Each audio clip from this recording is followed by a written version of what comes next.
जब अगर छोटा बच्चा पहली सफ में खड़ा हुआ है उसको खींच के पीछे करना जायज है? नहीं, बिल्कुल जायज नहीं है। बिल्कुल नहीं। मैं मेरे साथ पर्सनली ऐसा हुआ है। मैं अभी ये ईशा की नमाज में देख के आ रहा हूँ, अभी ये देख के आ रहा हूँ। आप कल परसों की बात सुने, अभी मैं ये देख के आ रहा हूँ मंजर होते हुए। और अभी आपको मैंने आपको वाकया सुनाया था जो मेरे साथ हुआ था। जी जी बिल्कुल, वो डिप्रेसिंग जो हमारा ट्रिप था लाहौर से, उसमें शेख अली मैं एक मस्जिद में जाता था और वो मुझे लोग बहुत अप्रिशिएट करते थे। अंकल ने मुझे, मेजर्स ने, अब आर्मी में थे, तस्बीह गिफ्ट की और सारा ना।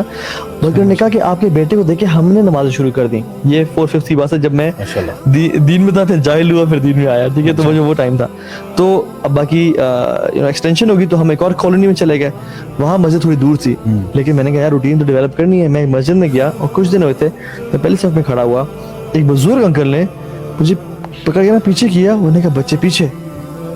I was about to cry. मैं 4th क्लास में था ऐसे। अच्छा, मुझे इतना बुरा लगा, मैंने नमाज पढ़ना छोड़ दी मस्जिद में जाके।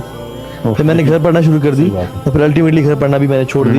और मैं जो एक इस आया ना, ऐसे बहुत सारे बच्चों के साथ होता है। बिल्कुल, it's a very normal practice. Allah के नबी के कंधों पे इमाम हसन हुसैन चढ़े हैं, बच्चियां चढ़ी हैं, आप सजदे प्रोलॉन्ग कर रहे हैं, पीछे अबू बकर उमर है, लखान नमिया मिमादी लखान उमर बैठे हैं। तो लेकिन आप डिले कर रहे हैं और हम लोग कहते हैं बच्चे आगे ना खड़ा। और भाई बच्चों को सबसे आगे खड़ा करो, मैं समझता हूँ। बिल्कुल इमाम के पीछे ना खड़ा करो, क्योंकि अगर वो भूल जाए तो आप लुकमा दे सके, लेकिन पहले सफ पे खड़े हो, आपके साथ खड़े हो, ताकि वो आगे फ्यूचर लीडर्स बने। आप अभी नमाज से पीछे, सबसे पीछे कर रहे हैं ना, ये दीन में भी पीछे हो जाएंगे और उम्मत इसलिए पीछे हो गई हमारे। और ये मैं समझता हूँ कि ये वो बैलेंस है जहाँ पे हम कहते हैं ना कि खुशू की हालत ये है कि बच्चों को सबको दफा कर दो। यानी ये जो एक मेंटालिटी है ना कि तरावी में बच्चे क्यों आ रहे हैं, निकालो सारों को बाहर, ये नमाज में बच्चे क्यों, निकालो सारों को बाहर।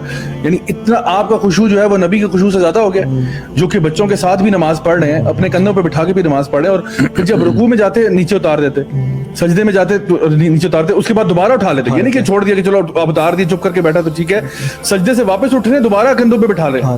तो आप सोचें कि उनसे ज्यादा खुशू तो हमारा नहीं है। हमारा lack of interest in Quran जो है ना, इसको हमने बच्चों पे थोप दिया कि हमें तो कुरान पढ़ा जा रहा, समझ नहीं आ रही। अब क्या करें, ये बच्चे जो है ना चूचा कर रहे हैं, इनको निकालो कि इन डिस्ट्रैक्शन। हालांकि